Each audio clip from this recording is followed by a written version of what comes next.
With me, I want you to feel easy. If you feel uncomfortable in this conversation, just walk away. You don't owe me anything. Yeah, I'm not gonna pin you down on. Concept. Yeah, I'm not gonna pin you down on anything. Yeah, mate, it's all good. Yeah, I understand. and I don't get offended just because. I get it. Just in case. Yeah. So with the Big Bang is a mechanism. Yeah, just like evolution is a mechanism. Now, that's fine as a mechanism. Theory of gravity is there. It explains things. Wonderful. But there's a category mistake here when people think that Big Bang is being pitted against God here. Yeah, because we believe God is a creator of mechanisms. God is not a mechanism. So when people pit science against religion, we say this it's a category mistake here. Yeah, you can say atheism and theism, but the thing to say that, okay, atheism versus, or to say science versus God, that doesn't necessarily make sense. Because science is our way of understanding nature. That's what it is. Yeah, so similarly, Big Bang is a mechanism. We have no issue accepting mechanisms. But then it would lead to an infinite regress, isn't it? Like, who started the Big Bang? Where did the particles come from? Okay, the particles came from that, came from this. There has to be an end to that chain somewhere, isn't it? Logically, philosophically, rationally, using modal logic, whatever you want to do. Yeah, in philosophy, it's called a necessary existence. Yeah. So, does that make sense to you so far? Yeah. Okay. So, whether you got the most skeptical of philosophers, they'll end by saying, "Look, there's a necessary existence." The question now is, what is that necessary existence? Is it God? Is it this? Is it that? That's where most of the conversations start. Are you happy with that as a foundation for us to start the convo? Yeah. Or is there any things that you want me to clarify beforehand? No, mate, I'm pretty happy with that. Fantastic. So necessary existence meaning there's an end to that chain because we're dependent. Naturally, we're dependent upon something. That's dependent on something. There has to be an end to that chain. That necessary existence, we say, as Muslims, is independent. Even logically, you'd be able to accept that because it's an end to that chain, has to be independent also. Make sense? Yeah. And has to be very powerful because as we depend on something that depends on something, what we depend on has more power than us because we depend upon it for our power. So naturally, if everything is depending on this one existence, naturally that existence has to have the power such that everything else, depending upon it, can survive. That makes sense. So, in Islam, our definition of God is in chapter 112 of the Quran, which is, chapter 112 of the Quran. Say He is God, the One, the Independent. He does not beget, nor is He begotten, which in a roundabout sort of way means He doesn't have kids and nor does He have parents, and there's none like Him. Can you just... Yeah, I'd love to. Yeah. He is one. Say He is God, the One, independent. He does not beget, nor is He begotten, and there's none like Him. This is our criteria of God. We don't believe God is a tree. We don't believe we are gods. We don't believe God is an old man on a cloud with a white beard throwing down thunderbolts. This is our definition of God, which sometimes from a Eurocentric point of view, we have to get this across because people are typically grown up with a Christian depiction of God, a human depiction. As Muslims, we don't believe God is a human being. We don't believe He is dependent. We believe He is independent. Give me your thoughts about that so far. The basis of what I'm getting from what you're saying is that God is someone that you guys, the Muslims believe in. Does that make sense? Reasonably, logically? Which one? This one. Is it alright if I clip this on so we can hear you? Oh, sure. Yeah. If you just do it here, yeah. Salam, bro. You're right, yeah? MashaAllah. Superficially, that does make sense. Yeah, logically. It's not a concept I think about. No problem. So yeah. No problem. Superficially, it does make sense. But for people, when they talk about God, there's an understanding that God is unlike human beings. Otherwise, what makes X person standing here God and not you? Naturally, that question will come to your mind that what do you have that I don't have? Why do you have that category and not me? So God has to transcend those categories, even philosophically and and rationally as well, there has to be an end to that chain. It transcends, like Big Bang started time and space. Necessary existence has to be outside time and space. Yeah, it's not dependent upon the laws of the universe. It transcends it because the universe is depends upon on him. So, bearing this in mind, would it be rational? Now, tell me about your kind of concept of God and what's still preventing you from digesting this concept of there being a God, or are you okay with it? Probably, like I explained before, I've grown up around studying a lot of science. I've also got a bachelor's degree in science, so I wouldn't say there's nothing I don't think it's nothing withholding me from digesting the concept, which is something that I haven't really put a lot of thought towards, and of course naturally since I've grown up studying these other concepts such as science, that's what my natural autonomic thought process goes to when I'm put on the spot like this, if you understand what I mean. Of course. When I say putting on the spot, I don't mean pressure. Okay, great. Yeah, that's why I had to give the disclaimer at the start, because sometimes it can be overwhelming for certain people, and my job is not to overwhelm anyone. No. It's like, obviously I'm sure you understand, it's just to get you thinking from a different perspective, because naturally we're in a society that is hell-bent on us being materialistic for the continuation of the economy, for the lining of people's pockets. That's why more money will be given to athletes and celebrities and sports stars, and less money will be given to teachers. Otherwise, in a society, medics, firemen, I mean, those guys put their life on the risk each time. And if life was truly valued, education was truly valued, we would have seen, we would have seen them in the news. People wanting to take their pictures. Hey, he saved that. You know what I mean? So society, it makes sense that it will make you think, you know what? God, what is God like this? But just to touch upon the science aspect that you said, sure. The science explains the how, yeah? Doesn't explain why things happen. So, and science doesn't claim to explain the metaphysical aspects of our life. For example, according to Einstein and Hawking, they acknowledge as well, science doesn't teach us morals. Science doesn't tell us why something's happened. Yeah? So, based upon that, we now require other sciences. We require other fields to then answer those questions. Science is only based upon the physical.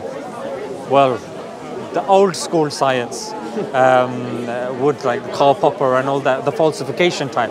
Nowadays, science has become that you posit a concept and then you search for the evidence. Whilst Popper's concept was that whatever's there, you try falsify it. If it's not falsifiable, then it's good enough to be considered as a theory, and then you work on it. Obviously, adding more and more observations to it. Yeah. So when it comes to science, science only tells us what is there. It doesn't tell us why it's there. It doesn't tell us purpose of it. It doesn't tell us who's facilitated it. For example, the law of motion. Law of motion will be able to tell us that a billiard ball or a snooker ball is moving. The law of motion is not moving the ball. That's the guy holding the snooker cue. You see? And a lot of people, and Stephen Hawking in particular, when he was pressed on this, he said, what created all of it? Gravity. Well, gravity is a descriptive force. It's not a creative force.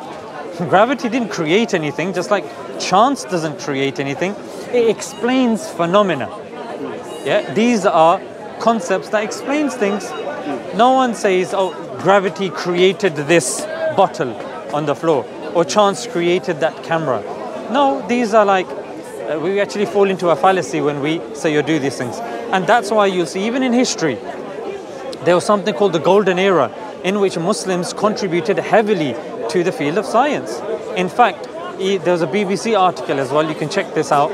Ibn al-Haytham is one of those that's credited with the scientific method. He is definitely one of the contenders, if not the contender. And if you look even at, for example, amalgamation, distillation, crystallization, and these processes, Jabir ibn Hayyan, again a Muslim scholar. In fact, the father of capitalism, Adam Smith, he was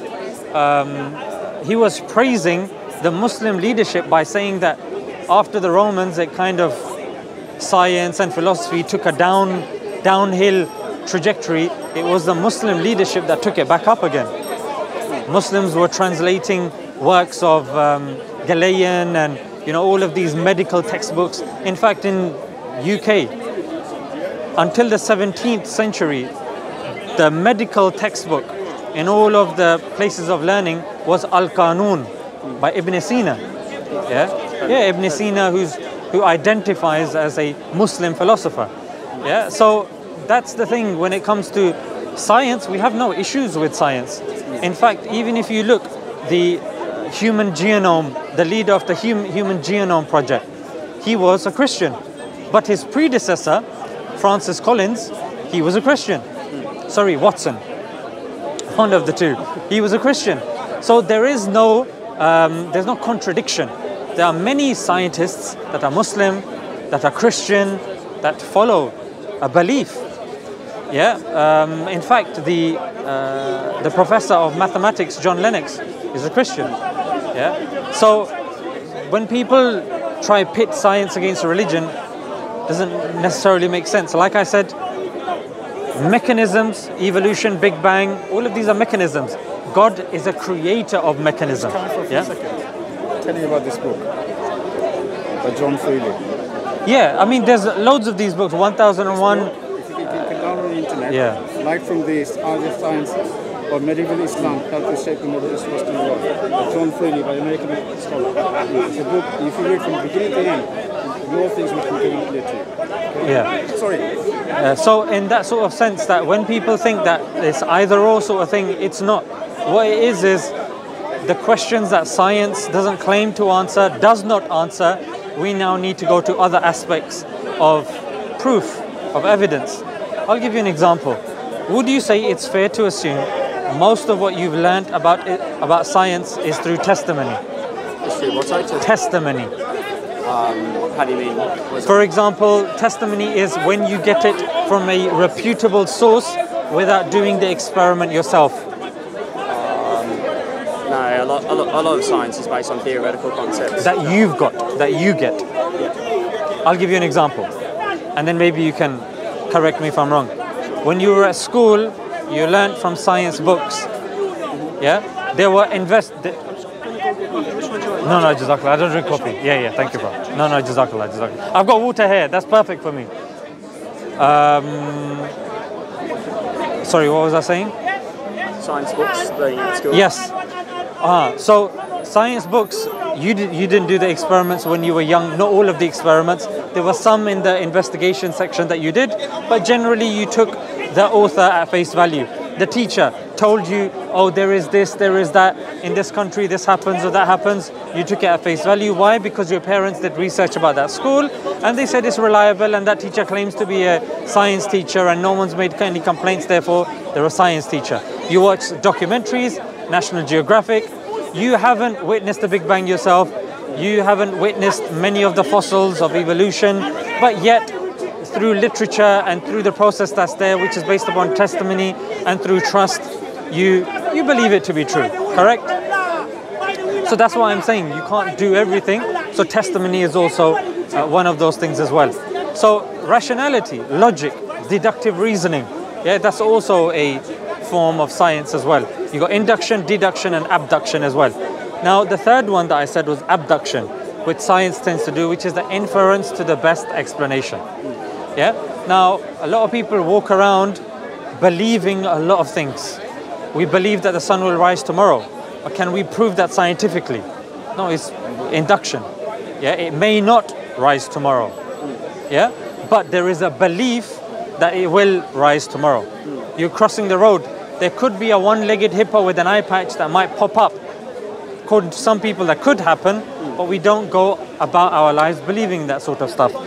So I say to you, Jack, that Islam has a lot to offer you in terms of your view in life, your experience in life, and Islam has the evidence to back that up as well. Like I've said, whether it's logically, rationally, we've already evidenced the necessary existence. And Muslims are the only ones that believe in one God from the ancient religions, pure monotheism, which, like I said, makes the most sense. Otherwise, multiple gods will be fighting with each other. There will be a conflict of wills. One God wants the tree to be red, another one green, another one blue. Now, what color will the tree be? If the tree is red, that means the God that wants it to be green and blue are weak. Or their decision was incorrect. Or their logic was faulty. Or there's going to be an argument. Do you see? So there's too many,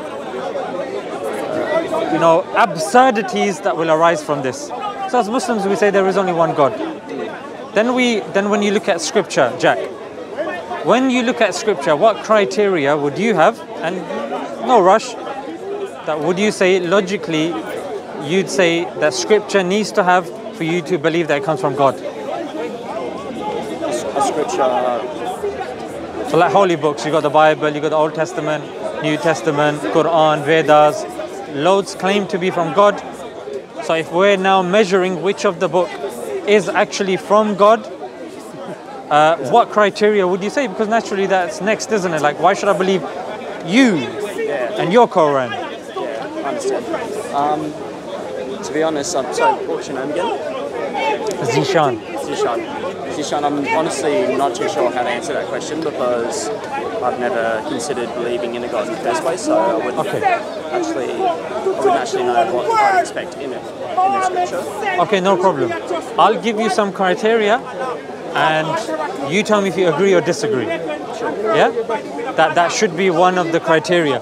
Now, if people are claiming a book is from God and thousands of years have passed, the first thing that we need to, one of the first things we need to establish is that book preserved? If it's thousands of years old, is it the same book that it was 1,000 years ago to what it is now? Can an average person measure it and accept that logically?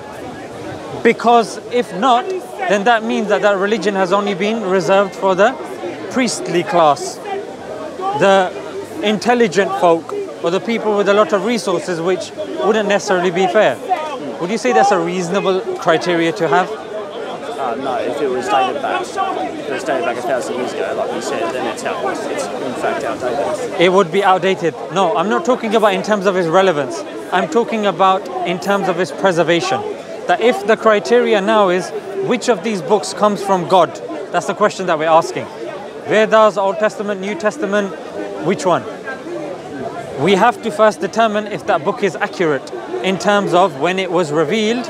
Otherwise, if it's changed, then we are no longer referring to the book. We're talking about a updated manual that human beings have written in.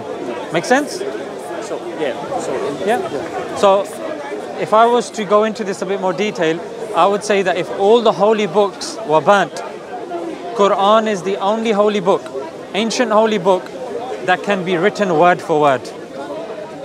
Reason being, the Quran is mass memorized from children as young as 6. So the criteria that anyone can understand. If a book is memorized, it's more difficult for you to go into somebody's head and change it. Number 2, the Quran was revealed in Arabic and it's read in Arabic. And Arabic is the top 5 most spoken languages in the world. It's still accessible today. Jesus spoke Aramaic. The New Testament's in Koine Greek, and we read it in English. So the language of Jesus is Aramaic, but Aramaic is not accessible. It's an endangered language. Can't access his language. That makes it very difficult for us to access the book. Yeah. So the Quran is in Arabic. It's memorized, and Jack, we have manuscripts that have been carbon dated to the time of revelation or preservation, and they can be found in this country. University of Birmingham, carbon dated by the University of Oxford. The earliest manuscript of the Bible is 300 years after Jesus. Ours is at the time of the Prophet, or at least at the time of the companion that standardized it. That's decent enough criteria, isn't it? Sounds decent. And then on top of that, we as Muslims, you see that we have principles that are very practical. For example, if you look in the Islamic scripture, the Quran, the Hadith, they never tell us kill women, kill children, kill babies, kill donkeys. Now, you're more than welcome to smile and laugh, and I'll tell you why. Because if you look in the Old Testament, it's there. In 1 Samuel chapter 15 verse 3, kill the babies, kill donkeys. Yeah, and you can check this. I've given you the reference. I can reiterate it afterwards. Babies, donkeys. So my question is, why? What have the babies done? What have the donkeys done? So there's things that just don't make sense. Yeah, in the Quran, in the Hadith, it doesn't mention that. Yeah, there are practical solutions. For example, the Quran will talk about family values, and if you look today, Jack, there's so much confusion today. People can't define what a woman is, what a man is, without losing their job. Yeah, without being maligned, without losing their political position. Simple concepts. You can't tell your child off. You have to. There's even discussion on, I think it was on ITV, that one of those breakfast shows, that even when changing the nappy of a child, this woman was asserting that you need to get consent from the baby. Like, where does the madness end? There needs to be a morality that cannot be manipulated by the masses. And that's why, Jack, you see today people justifying the killing of babies. In Palestine, the Prime Minister Netanyahu, he quoted Amalek. He mentioned Amalek. And Amalek, Bet Salim, human rights organization, they said, anytime an Israeli mentions Amalek, all of us that have gone through the system knows what he's referring to. That means every man, woman, child, everyone. Yeah. So the question is, this doesn't seem like something that is applicable, practical, and even, Jack, you as an average person, it's very difficult for you to say, you know what, I don't really need God. I can live without God and this and that. When any decision that you make will be predicated on a belief that you hold. For example, if you have a wife and, not you, somebody else, and you see from the example, and God forbid she gets raped and then she's pregnant. Now there's this dilemma about abortion. How do we feel about abortion? Do we do it? Do we not do it? When is it a child? When is it not a child? Your grandfather, he's very, very old. Someone else's grandfather is incredibly old. They are, just waiting for death. Euthanasia comes up. Should I allow him to kill himself? Should I facilitate that? Do I take him to a suicide capsule in Switzerland where it's legal for you to kill yourself? It's a dilemma. How do you know? If tomorrow everybody in the UK voted that it's okay, let's just say, God forbid, there's a World War III, and we come to a position in which the only way of survival is eating the dead corpse of someone, and unanimously we agree that it's okay. Does that now mean that we will start doing it and it's morally okay? Does everybody agreeing on something make something morally okay? What if you were there at the presence of Hitler when he was doing those speeches? There's always one picture that gets shown of everybody doing the salute except for one man.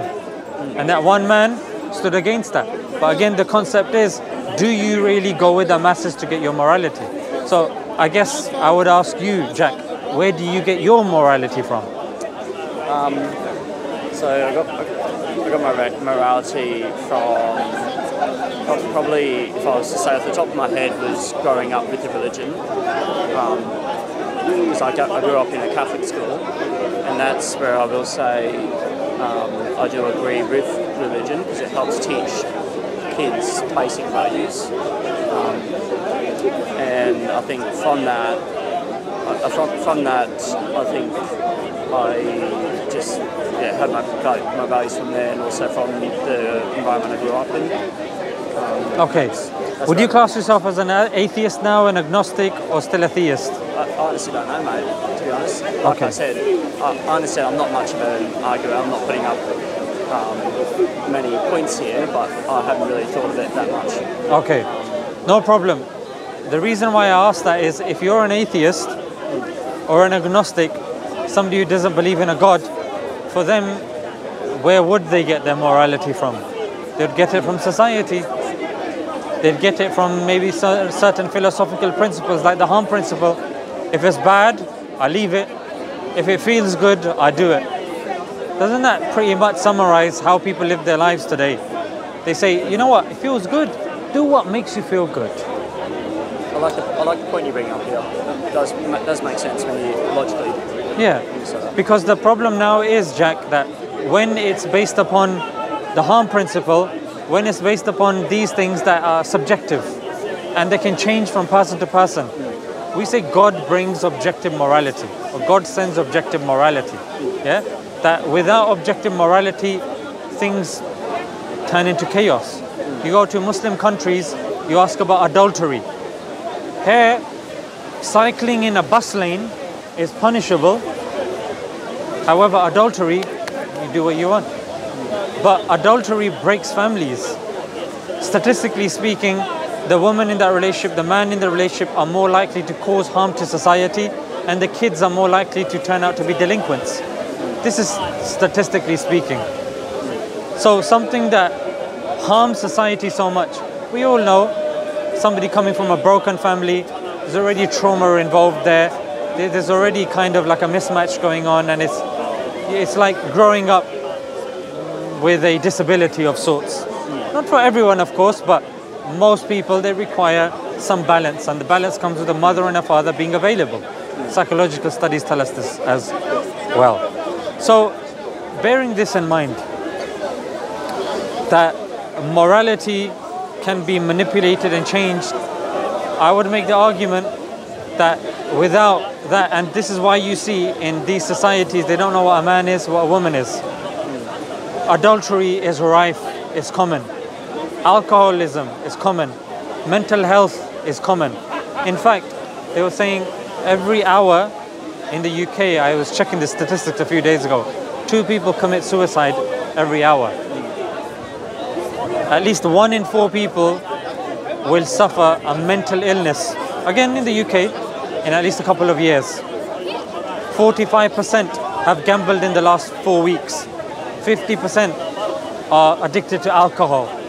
Yeah, so the thing is, why? Why, Jack? Why are they going towards gambling? Why are they going towards alcoholism? Why are they going towards these things? Because they are numbing themselves to the pain that's around them, which is us walking around without a purpose. If I say to you that, look, my jacket has a purpose, my glasses have a purpose, my hair has a purpose, my watch, my shoes, everything, but what's my purpose? I don't know. Having a thing without purpose brings more questions and confusions. Where am I going? Why am I going to work every day? Why? Why am I paying my taxes? Why should I? This woman wants me to commit to her, but this woman is more prettier. She's not listening. Why should I be faithful? Why? It's all well and good saying, yeah, we got to do that which is good for society. I don't know about you, Jack, but when I'm going through something, we're very selfish people at times. And if I've just been harmed, I don't care. My eyes are going red. Revenge, vengeance. You've seen certain movies in which the whole movie is the guy just trying to get revenge. Law-abiding citizen, Gerard Butler. The whole movie is him trying to get revenge for his family being taken from him, and a justice system that lets him down. So my question to you, or rather my point to you, Jack, is there will always be that void there, and that void we try to fill. Like the argument, another argument that I would posit is you believe in a form of God. Yeah? That if you love something too much, that if you respect something too much, it could be, for example, celebrities. Yeah, it could be your football team. Like if you notice people all wearing the same uniform, going, chanting the same thing, there together in the pavilion, shouting for their team, laughing together, crying together, that's a form of religion. Yeah? Celebrity worship. You should see how some people react when Taylor Swift, Michael Jackson comes on stage, they start getting hysterical because they worship these people. They've got pictures of them at home. Yeah, they buy memorabilia of these people. That's why what I'm saying, Jack, is that if you don't believe in the one that's actually created you, the one that's designed and fashioned you, you're going to put that purpose somewhere where it's not deserving. You might have posters of Taylor Swift, and yes, she might sell out the O2 Arena, but when you're there, she doesn't know you exist. And that's why that trust, that faith is misplaced. Why not worship and believe in somebody that has created you, that fashions you, that is logically reachable, rationally reachable. In fact, you go about your life believing in many things.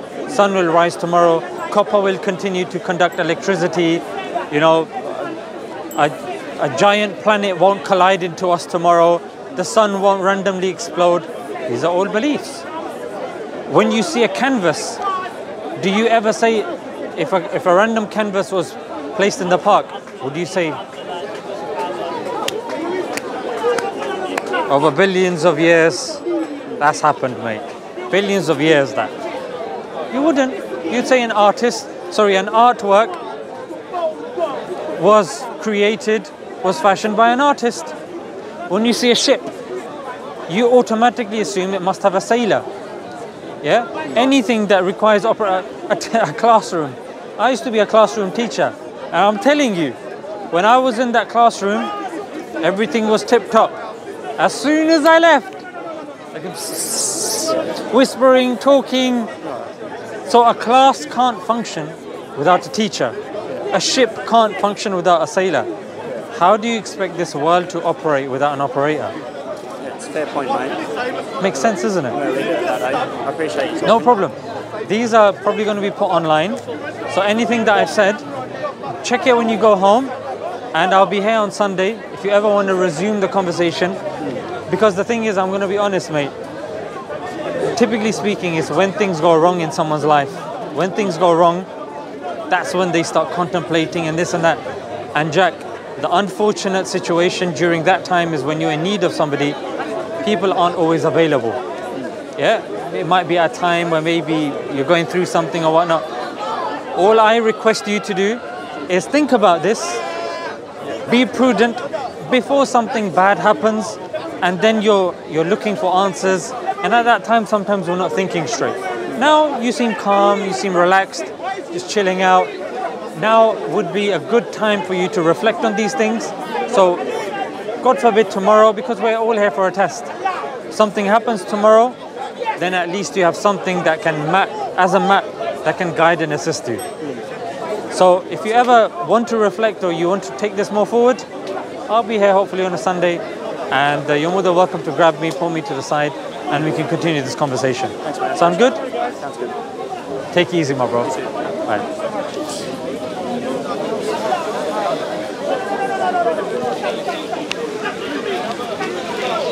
No, wrong way.